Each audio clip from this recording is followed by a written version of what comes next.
আমরা দুনিয়াতে এসেছি আল্লাহ রাব্বুল আলামিনের ইচ্ছায়। আল্লাহ রাব্বুল আলামিনের পক্ষ থেকে কিছু দায়িত্ব আমাদেরকে দেওয়া হয়েছে। এই দায়িত্ব পালন করার জন্য মূলত আমরা দুনিয়াতে বিচরণ করি। আল্লাহর গোলাম আমরা সবাই, ঠিক না? আমরা সবাই আল্লাহর গোলাম।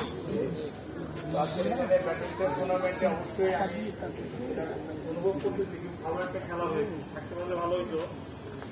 তো রানার্স আপ দল এবং বিজয়ী দল দুজনকে অভিনন্দন।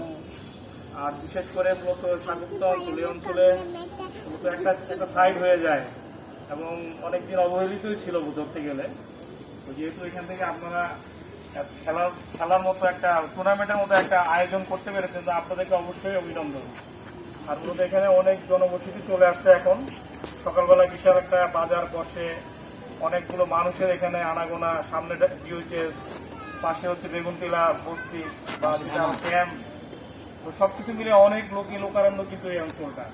তো আমি আশা করব আপনারা আরো বেশি তাদের সাথে সম্পৃক্ত হবেন এবং তাদেরকে খেলার মাধ্যমে, বিভিন্ন অজুহাতে দাওয়াতি কাজের মাধ্যমে তাদেরকে আরো বেশি আপনারা উৎসাহী করবেন।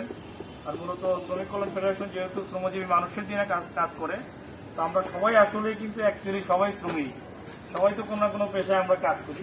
তো সবার পিছনে সবার সাথে কাজ করা আমাদের সুযোগ আছে, ঠিক না? আমরা আশা করব ভবিষ্যতে আমরা আরো বেশি পরিসরটা বৃদ্ধি করে আশেপাশে যারা আছে, যাদেরকে আমরা আনতে পারিনি এই খেলায়, তাদেরকে আমরা আরো সম্পৃক্ত করতে পারবো ইনশাআল্লাহ। এরকম একটা আয়োজন আসলে খুব অভিনন্দন দিচ্ছি আর কি। তো আমাদের একটা ভলিবল টুর্নামেন্ট হয়েছে, আপনারা দেখেছেন, সেখানেও মোটামুটি সাধারণ মানুষের একটা ব্যাপক উপস্থিতি। যদিও এখানেও আমাদের সম্মানিত ঢাকা 16 আসনের বাংলাদেশ জামাত ইসলামের কান্ডারি, আমাদের শ্রদ্ধাভাজন দায়িত্বশীল কর্নেল আব্দুল বাতেন ভাই উপস্থিত থাকার কথা ছিল। তো যেহেতু ওনার একটা প্রোগ্রামের কারণে উনি ব্যস্ত হয়ে গেছেন, আপনাদেরকে অভিনন্দন জানিয়েছে এবং মূলত দুঃখ প্রকাশ করেছে না থাকার কারণে। তো আমি